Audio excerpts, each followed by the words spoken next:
kenapa dibahas tentang keseimbangan asam basa ini penting karena asam basa ya. Jadi suatu kondisi asam atau basa itu berpengaruh pada beberapa fungsi tubuh. Kemudian kalau gangguan ini berat ya, terlalu asam atau terlalu basa, maka dapat mempengaruhi kelangsungan hidup pasiennya, bahkan bisa sampai mengancam nyawa gitu ya. Nah, berbeda dengan eh, apa tadi dikatakan bahwa kalau netral kan sekitar pH-nya 7. Kalau di dalam tubuh ini derajat keasaman atau pH manusia ini berkisar antara 7,35 sampai 7,45. Ini tolong dihafalkan ya. Karena nanti ada hitung-hitungan yang menentukan asam basa itu tergantung dari ini nilai normalnya. Kemudian keseimbangan asam basa itu dipengaruhi oleh apa sih? Yang pertama itu dipengaruhi oleh ginjal ya, paru-paru dan yang ketiga ini penyangga atau buffer. Nah, untuk eh, misalnya ada ketidakseimbangan ya. Nah, maka yang bekerja pertama kali ini penyangga atau buffer karena dia sifatnya segera. Kemudian kalau masih berlangsung maka sekitar 12 sampai 24 jam maka eh, eh,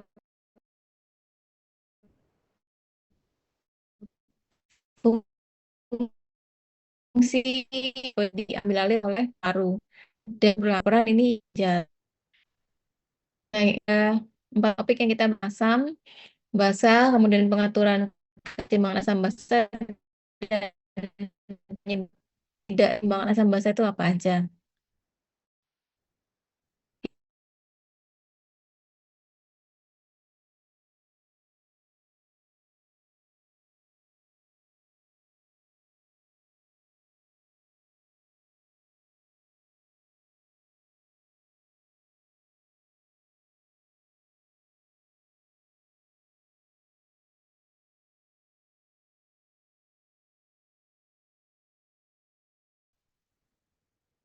Ini eh, mengulang pelajaran SMA ya. Kemudian basa ini ion atau molekul yang menerima ion hidrogen. Nah, kalau di dalam tubuh kita yang berfungsi sebagai suatu basa itu suatu ya suatu protein ya. Semua protein dalam tubuh ini juga berfungsi sebagai basa. Karena beberapa asam amino ini membangun protein dengan muatan akhir negatif sehingga dia siap menerima ion hidrogen. Kemudian yang paling banyak berperan ini protein di dalam hemoglobin di dalam sel darah merah dan protein dalam sel-sel tubuh yang lain. Kemudian kebanyakan asam dan basa dalam cairan ekstraseluler ini berhubungan dengan pengaturan asam basa normal, terutama untuk asam lemah dan basa lemah. Sorry. Nah, suatu keadaan dibilang ini asam basa yang seimbang, ini kalau ada keseimbangan antara ion hidrogen yang diproduksi itu jumlahnya setara dengan ion hidrogen yang dikeluarkan oleh sel. Jadi misalnya ada gangguan di ginjal atau di paru-paru ya, yang menyebabkan ion H ini susah dikeluarkan, maka akan terjadi ketidakseimbangan. Kemudian keseimbangan asam basa, ini keseimbangan ion hidrogen, eh, kan akan terus diproduksi ya ion hidrogen ini dalam jumlah sangat banyak. Kemudian konsentrasi ion hidrogen dipertahankan pada tubuh itu pada pH sekitar 7,4. Nah, ini beberapa prinsip yang beberapa yang adik-adik harus menghafalkan ya, mau nggak mau harus dihafalkan. Jadi asidosis itu kalau dia pH-nya kurang dari normal tadi ya, tadi kan 7,35 sampai 7,45. Jadi dia kalau kurang dari 7,45 dikatakan asidosis, sedangkan yang lebih dari 7,45 maka dikatakan kondisi yang basah. Nah, untuk memahami soal ya, eh, kita tahu ini asam, kita udah tahu asam, kita sudah tahu basa, tapi ini penyebabnya apa? Respiratorik atau yang metabolik. Nah, ini kita harus lihat di CO2 dan bikarbonatnya. Kalau CO2 atau karbon dioksidanya, ini dia berperan sebagai komponen asam ya, kan HCO2. Dia merupakan komponen respiratorik. Jadi kalau misalnya nanti adik-adik lihat, dia bergesernya eh, ke arah pernafasan ya, karena hanya H plusnya ini banyak, maka dikatakan ini yang respiratorik, baik itu alkasidosis atau alkalosis. Kemudian bikarbonat ini dia berperan sebagai komponen basa ya, dan juga disebut sebagai komponen metabolik. Jadi yang pertama yang harus diketahui ini keadaannya asam atau basa. Ada patokannya ya, kalau kurang dari 7,35 dia asam, kalau lebih dari 7,45 dia basa. Kemudian jangan lupa bahwa kalau dia CO2 ya, komponen dia CO2 banyak mengandung asam, maka dia adalah komponen respiratorik. Kemudian kalau dia terjadinya ketidakseimbangan karena kelebihan bikarbonat atau kekurangan bikarbonat, maka dia dianggap sebagai komponen metabolik ya, entah itu nanti asidosis atau alkalosis. Asidosis berarti terjadi peningkatan jumlah asam ya, atau berkurangnya komponen basa. Jadi kan dalam keseimbangan antara asam dan basa. Kalau dia asidosis berarti kalau nggak, kemungkinan dua, kalau nggak dia kelebihan asam, yang kedua kekurangan basa. Begitu juga sebaliknya dengan alkalosis ya, berarti dia kan alkali atau basa. Berarti dia peningkatan basanya atau dia kekurangan jumlah komponen asam. Sampai sini bisa dipahami? Ya.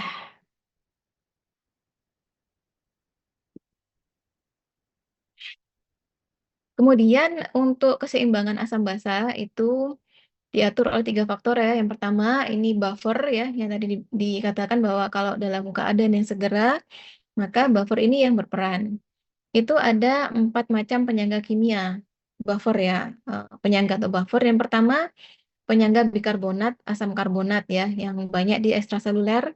Kemudian penyangga fosfat, ini ada di intraseluler dan di urin. Kemudian penyangga protein juga di intraseluler dan plasma, serta penyangga hemoglobin yang ada di dalam plasma. Kemudian yang kedua, ini mekanisme pernafasan ya. Bagaimana ion H itu dikeluarkan dari pernafasan atau ekskresi CO2. Jadi mekanisme dari paru-paru untuk mengeluarkan asam ialah dengan memper memper apa namanya? Memperbanyak jumlah respiratory rate-nya. Jadi semakin banyak pasien itu atau orang itu dia RR-nya ya, respiratory rate-nya semakin cepat, maka semakin banyak asam yang dikeluarkan. Itu juga salah satu mekanisme tubuh untuk mengeluarkan asam. Kemudian yang ketiga, ini ginjal ya, mekanisme ginjal. Ya, kalau ginjalnya lebih kompleks ya. Yang pertama terjadi dari reabsorpsi ion eh, bikarbonat.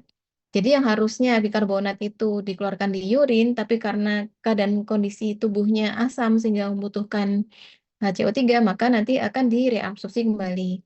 Kemudian dengan asidifikasi dari garam-garam dapur, misalnya kalau pada keadaan asidosis. Dan yang ketiga ini sekresi amonia.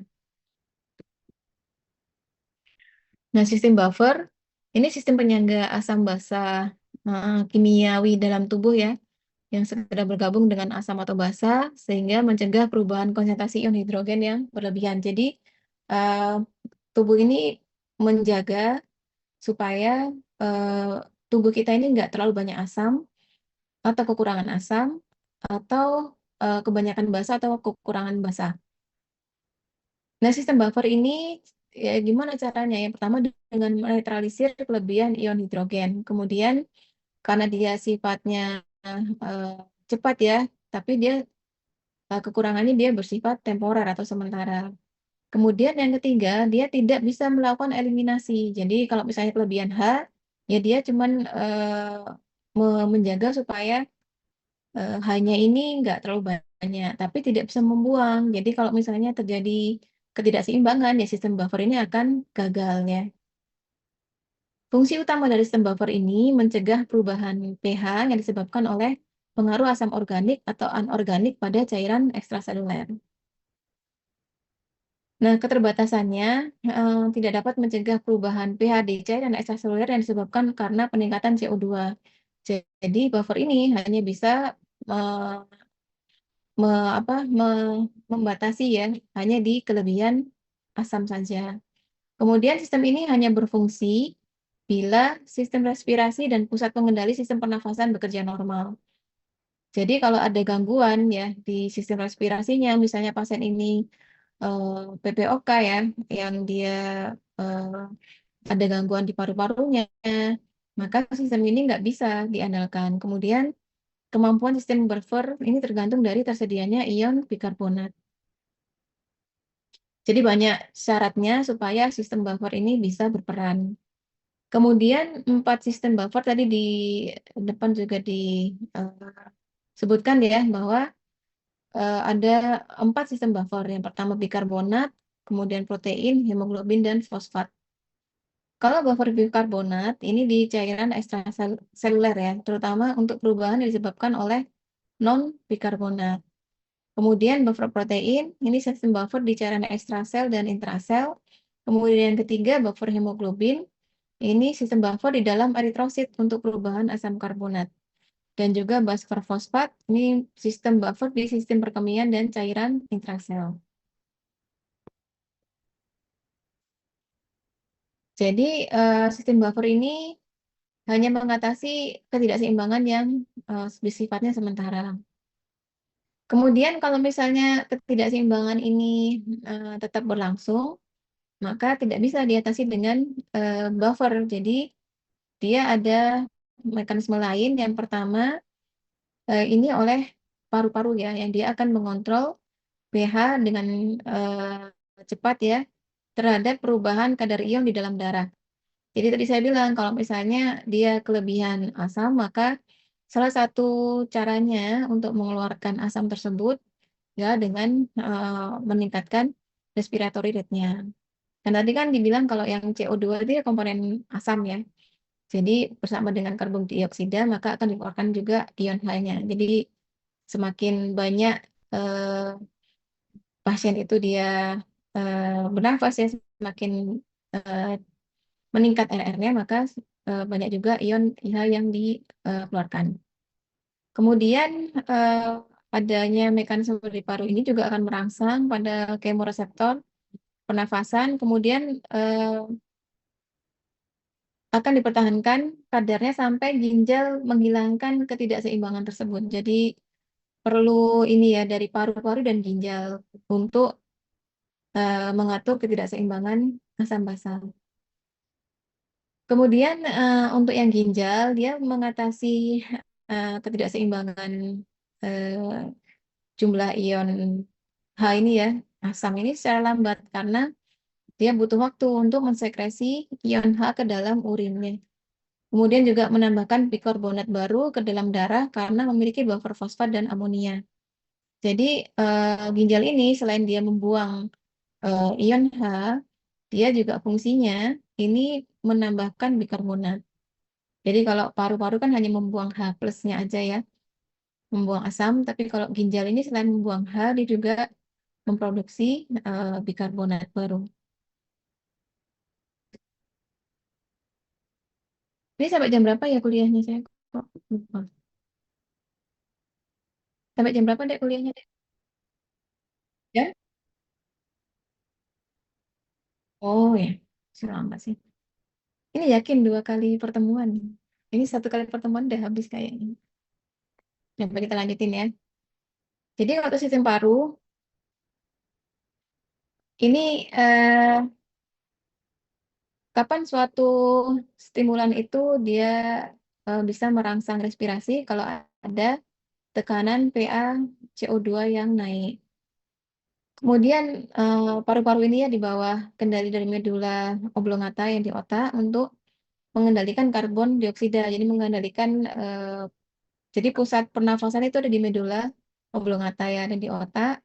Kemudian fungsi paru-paru di sini dan mengendalikan karbon dioksida, kemudian mengendalikan kandungan asam karbonik dari cairan ekstraseluler.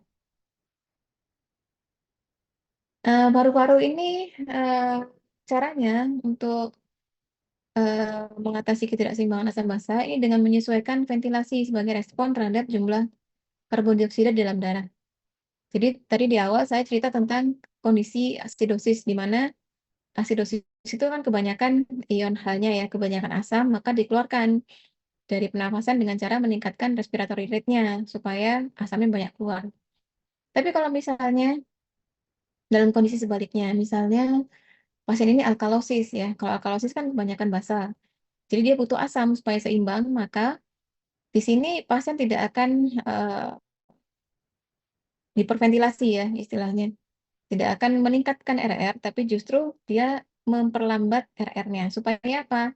Ya supaya ion H-nya ini nggak kebanyak kebuang. Jadi diharapkan nanti ada keseimbangan. Jadi tubuh kita ini, Masya Allah ya, udah diciptakan oleh Tuhan, oleh Allah, sedemikian rupa sehingga bisa melakukan adaptasi-adaptasi. Jadi yang pertama tadi kalau sistem buffernya dia nggak bekerja, kemudian paru-paru, kemudian masih tidak bisa teratasi dengan adaptasi ini, maka diambil alih oleh ginjal. Jadi ada beberapa sistem untuk me, apa, membuat eh, keadaan ketidakseimbangan ini menjadi seimbang kembali ya. Jadi ada beberapa adaptasi yang dilakukan oleh tubuh.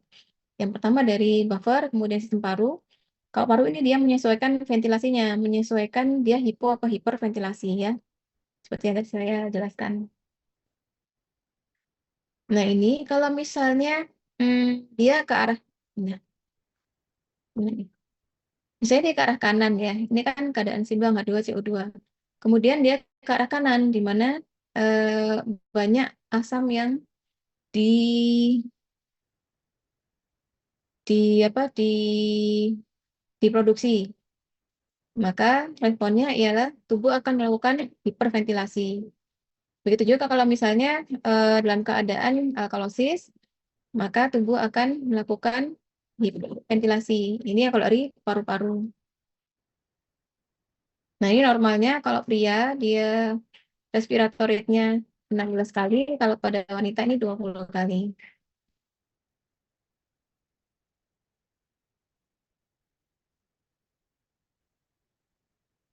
Nah, ini kalau misalnya ada kondisi ya, dia pH darahnya turun, ini berarti apa? Asidosis atau alkalosis?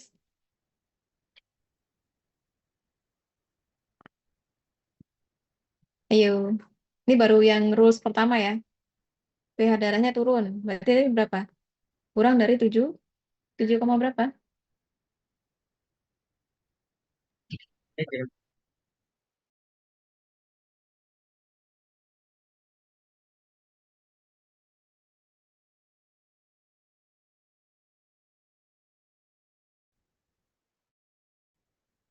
Halo, ini saya menerangkan putus-putus nggak suaranya, Dek? Nggak stabil.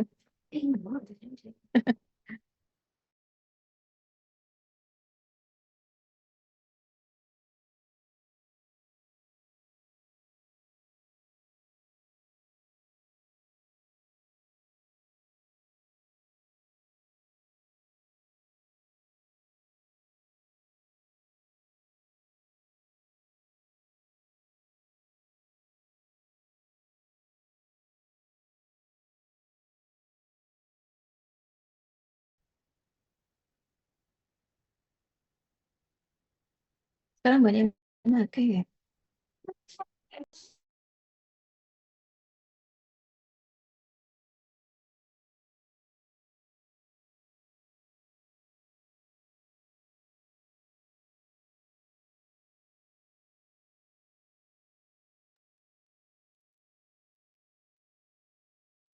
Halo? Kok halo? Kedengeran nggak, Dek, suaranya?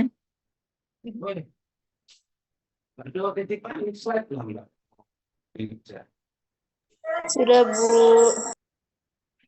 Oh, ya, berarti nggak ada, nggak ada. Ini mulai nggak jelasnya yang slide berapa ya? Yang ke sini. Ini tadi jelas nggak? Kedengeran nggak? Kedengaran, Bu. Yang ini kedengeran ya? Nah, udah mulai ini aja. Jadi kalau pada pH darah yang turun, jadi berapa tuh? Dikatakan pH darah turun itu berarti asidosis apa alkalosis?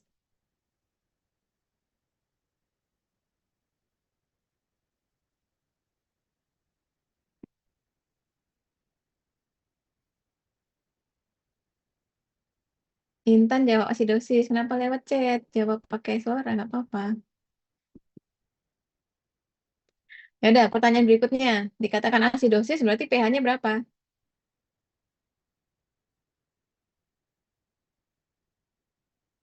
Yang lain?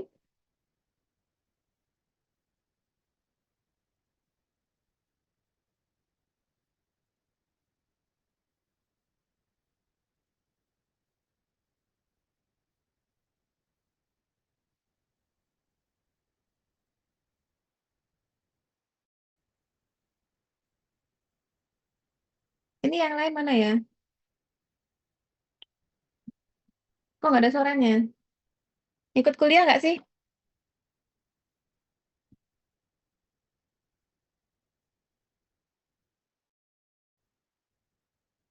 Itu dong. Ikut dokter. Udah dibuka kameranya sama suaranya. Oke, pertanyaannya yang kedua. Dikatakan asidosis kalau pH-nya berapa? Kurang dari 7. Di bawah 7. Di bawah 7,35 ya. Intan masih masih belum sempurna jawabannya. Jadi di bawah 7,35. Kemudian eh, tekanan O2-nya turun, kemudian tekanan CO2-nya naik ya. Ini pasti naik, maka dia akan memberikan rangsangan ke kemoreseptor pusat di eh, kemoreseptor pusat dan perifer ya.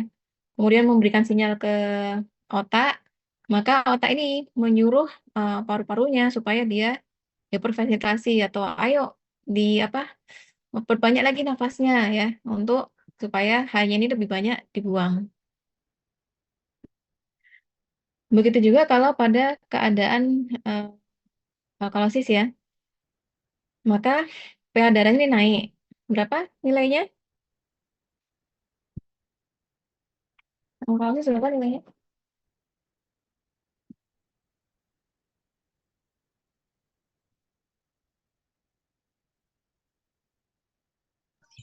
Di atas 7,45. Ya, ya.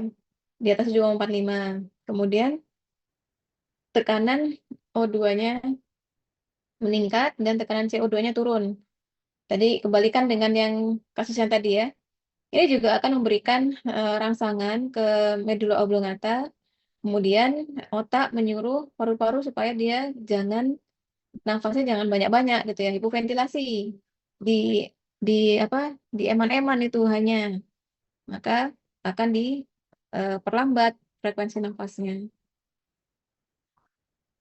Jadi kalau pada keadaan asidosis metabolik akan terjadi respiratory rate meningkat sehingga menyebabkan eliminasi CO2 yang lebih besar. Tadi kan dikatakan bahwa CO2 ini komponen asam ya. Jadi dia untuk mengurangi kelebihan asam. Jadi pada asidosis jangan lupa akan terjadi hiperventilasi. Nah, kebalikannya pada yang alkalosis ini RR-nya akan menurun ya. Supaya apa? Supaya eh, CO2-nya ini nggak terlalu banyak dibuang. Jadi kalau alkalosis kan dia kebanyakan basa ya. Jadi dia malah butuh asam untuk menetralkan. Jadi asamnya ini dari apa supaya asamnya nggak kebuang, jadi disimpan ya, disimpan, nggak dibuang banyak-banyak dalam dari pernafasan.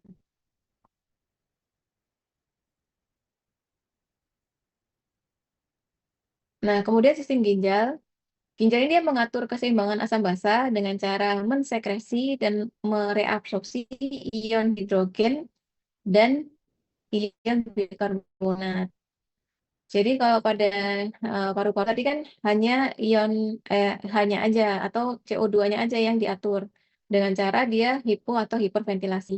Tapi pada sistem ginjal ini ada dua mekanisme ya, baik sekresi maupun reabsorpsi.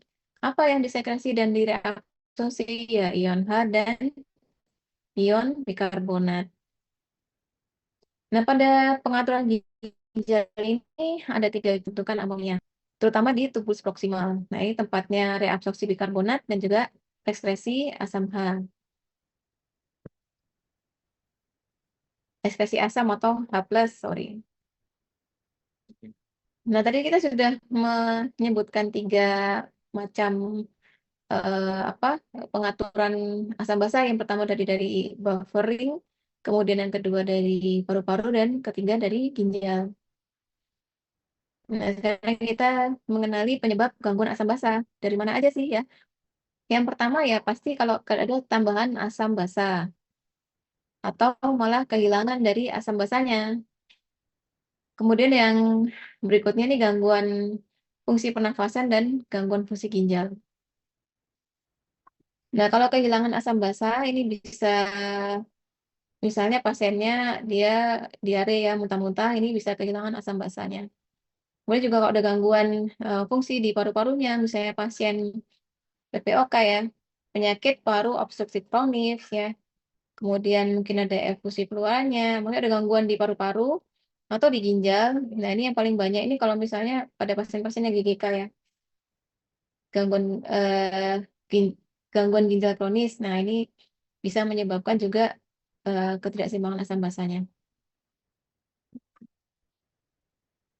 Nah, bisa diringkas ya tadi dari penjelasan di awal. Jadi kalau pada asidosis ini dikatakan respiratorik kalau memang penyebabnya itu dari paru-paru. Apa penyebabnya? Ya mungkin ada gangguan di paru-paru yang menyebabkan CO2-nya nggak bisa dikeluarkan. Jadi CO2-nya ini naik, PCO2-nya naik. Atau kebalikannya, eh, metabolik. Jadi karena kekurangan dari basa atau bikarbonatnya menurun. Nah, dikatakan asidemia kalau tadi pH-nya ya kurang dari 7,35. Jadi yang pertama kita lihat dulu pasien ini asidosis atau alkalosis ya, dilihat dari pH-nya dulu. Kemudian kita lihat CO2-nya sama HCO3-nya. Kalau CO2-nya ini naik, kemudian pasiennya asidosis, berarti penyebabnya dari respiratorik ya, dari paru-parunya. Jadi paru-parunya nggak bisa mengeluarkan ion H-nya. Jadi makanya dia pasiennya jadi asidosis.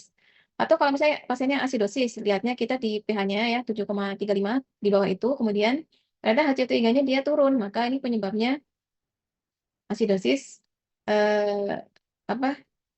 Oh sorry. Kita lihat di metabolik ternyata turun, maka eh, penyebabnya ini asidosis metabolik.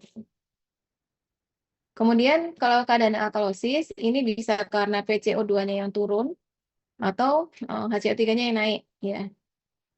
Jadi sama ya kita lihat pH-nya, kemudian kita lihat yang menyebabkan alkalosis ini apa sih? Bisa dua, iya duluan ya. Bisa karena dua komponen tadi ya, karena respiratorik atau metabolik. Kalau misalnya eh, penyebabnya itu karena CO2-nya dia turun, kan pasti di asidosis ya, maka alkalosis ya, makanya penyebabnya berarti respiratorik. Ini pasiennya dalam kondisi alkalosis respiratorik. Tapi kalau misalnya penyebabnya itu karena HCO3-nya yang naik ya, jadi kondisi alkalosis ini karena dia basanya ini kebanyakan, maka penyebabnya ini dikatakan alkalosis metabolik. Sampai sini paham, Dek?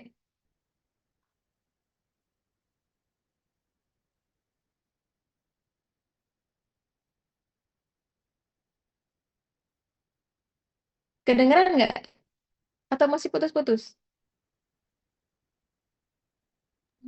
Kedengaran, dokter. Iya, karena apa? eh, di rumah sakit ini jelek sinyalnya.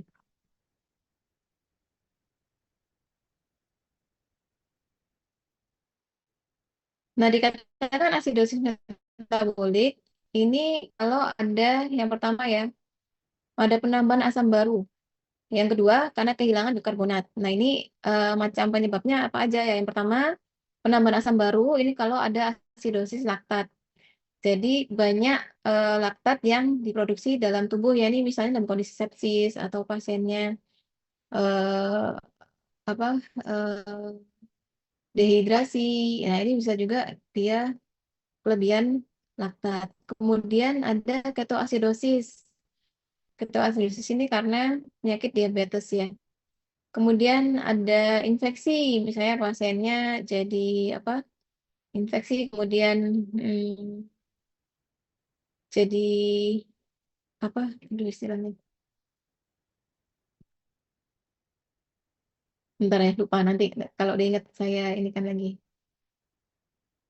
Kemudian yang keempat karena keracunan alkohol. Nah, ini ada penambahan asam dari ada penambahan asam ya dari luar. Kalau keracunan alkohol kan memang ditambahin dari alkohol ya. Tapi kalau yang ketiga ini memang terjadi dalam tubuh sendiri yang menyebabkan penambahan pH dalam tubuh.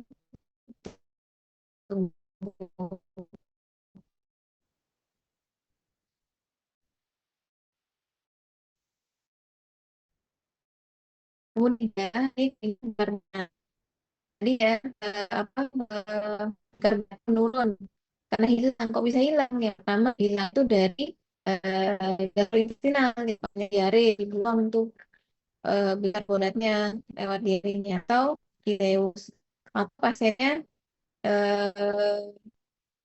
muntah. Nah, ketemu muntah ini kehilangan ya, ion eh, kemudian melalui ginjal ya ada renal acidosis. Tadi kan dikatakan bahwa di tubuh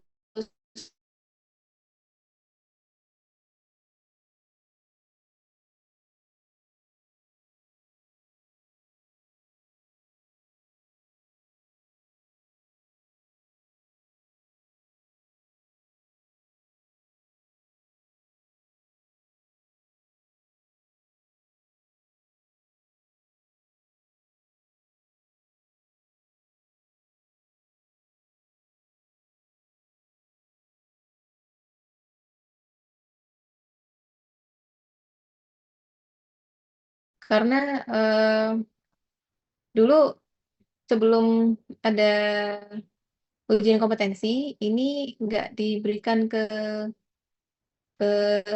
TLM ya, tapi setelah ada ujian kompetensi dan keluar di soalnya, jadi dimasukkan dalam kuliah. Jadi nanti sekali untuk memahami ini kan ada teorinya dan nanti supaya bisa mengerjakan soal dan juga sampai kompetensi masih ingat, nanti saya tambahkan soal-soal cara membacanya. Kemudian untuk asidosis respiratorik ini penyebabnya karena ketidakmampuan paru mengeluarkan CO2. Jadi karena nggak bisa dikeluarkan, maka dia menumpuk dalam tubuh ya.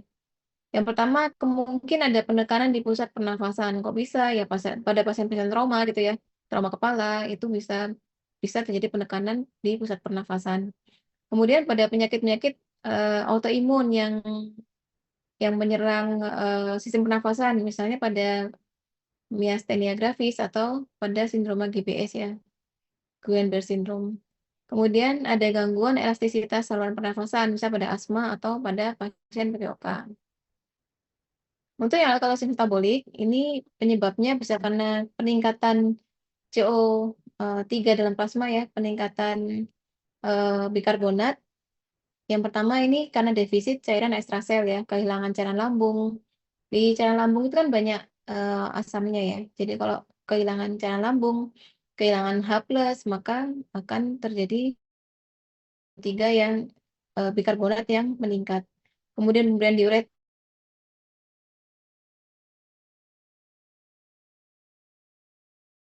Jadi apa? Ada peningkatan eh,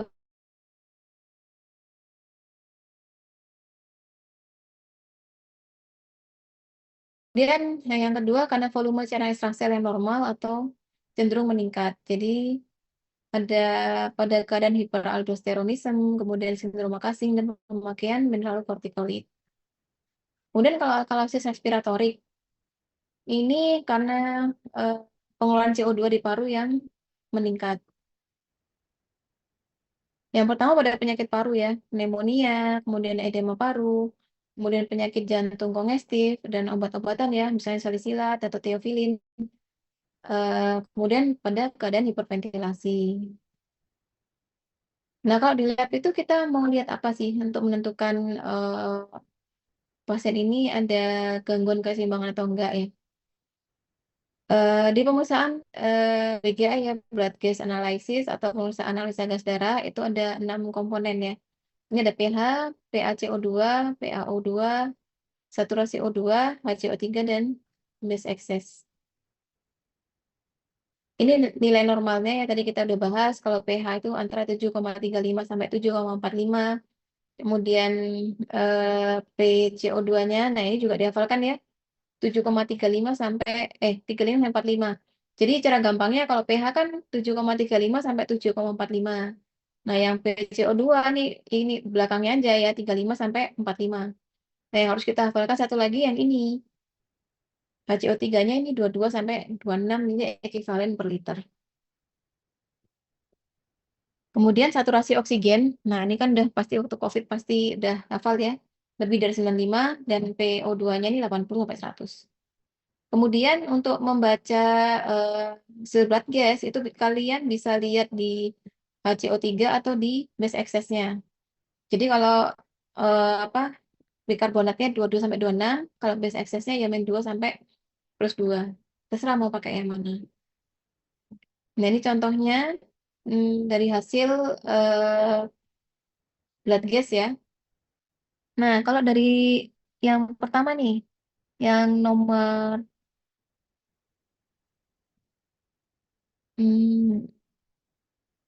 ini sama aja ya ternyata ya. Jadi ini hasil contoh dari hasil blood gas dari alat ya. Jadi nanti kalau adik-adik mengoperasikan alat blood gas, itu dipastikan bahwa selain nama dan nomor sampel ya, pastikan sampel ini benar. Nah, ada data yang harus diisi. Yang diisi ini apa? Jenis sampelnya apa? Ini arteri atau vena? Harusnya yang arteri yang bagus ya. Kemudian harus diisi temperatur atau suhu dari pasiennya ini berapa. Kemudian kalau misalnya pasiennya itu bernafas ya, ini bernafas normal, maksudnya dia pasien ini tidak membutuhkan bantuan nafas ya nafas biasa, ataukah pasien ini memakai masker oksigen, yang masker juga macam-macam ya, ada yang pakai selang biasa atau pakai yang sungkup dan lain-lain, itu harus dimasukkan juga. Kenapa? Karena di blood gas ini ada yang diukur dan ada yang dihitung. Nanti kita belajar sama-sama ya. Ini dulu apa di saya mau mau menunjukkan contoh dari hasil blood gas. Nah, ini ada pH 7,498 dengan PCO2 27,3, PO2-nya 173,2, saturasi oksigennya 99. Kemudian eh,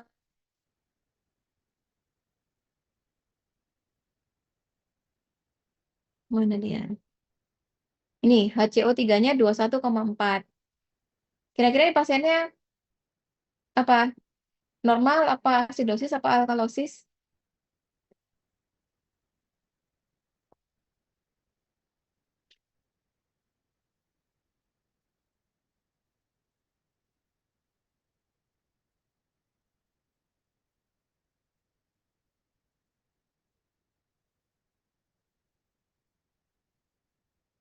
Loh, kok nggak ada yang jawab?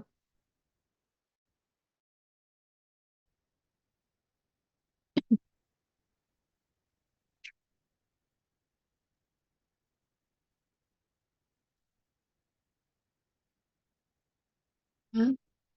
Ini pasiennya asidosis apa alkalosis?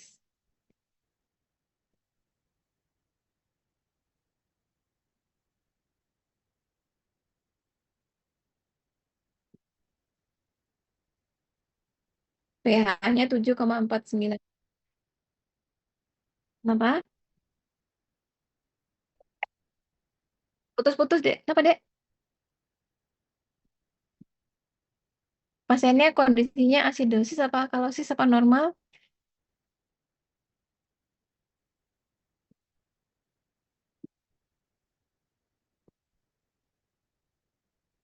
Ini ada 3 orang yang jawab ya. Rani, Rania, Tabita. Alkalosis ya, benar. Nah, tapi di sini mau alkalosis apa? Asidosis, apa? Alkalosis respiratorik apa alkalosis metabolik?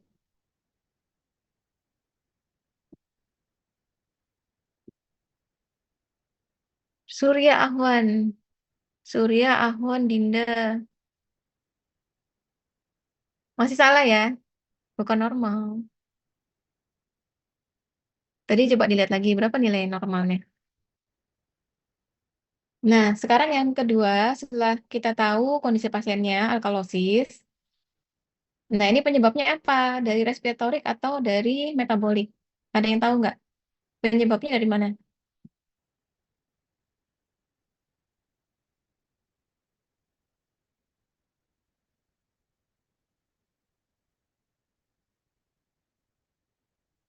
Ada yang bisa jawab?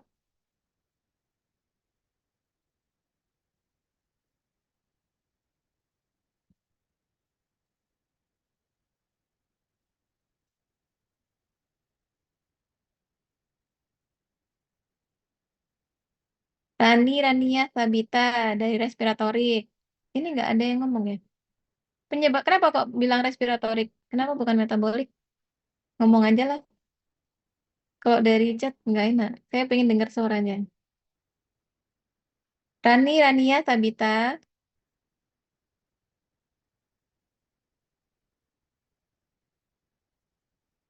Salah satu nah, menjelaskan ke teman-temannya juga. Kenapa kok respiratorik?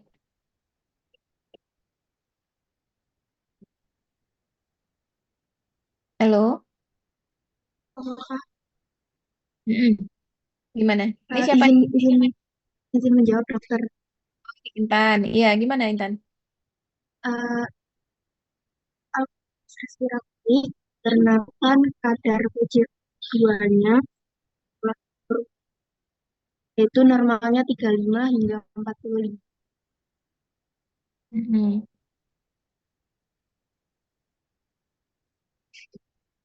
Udah hilang suaranya. Jadi yang pertama ini lihat dulu pH-nya alkalosis. Kemudian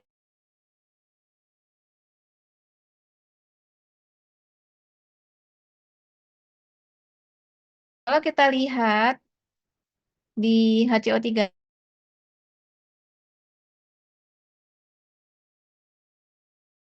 kan juga enggak, dia malah berkurang sedikit kan ya basanya. Kemudian kita lihat lagi ke PCO2-nya. Ternyata PCO2-nya turun ya dari sampai 45 ini 27,3. Berarti bisa dikatakan bahwa penyebab dari alkalosis ini karena penyebab alkalosis ya. Penyebab alkalosis pada pasien ini karena dia ini tadi hanya yang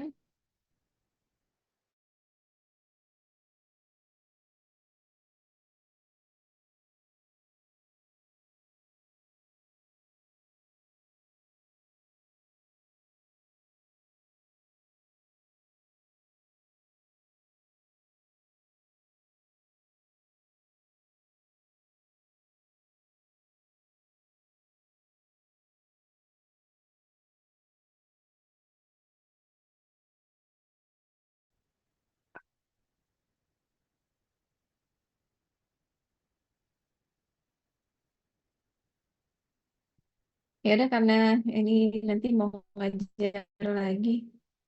Saya akhiri ya kuliah hari ini. Semoga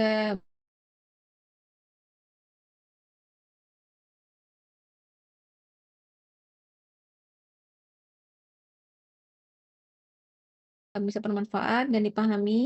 Minggu depan kita latihan supaya lebih paham lagi ya tentang bahasa-bahasa. Saya akhiri ya.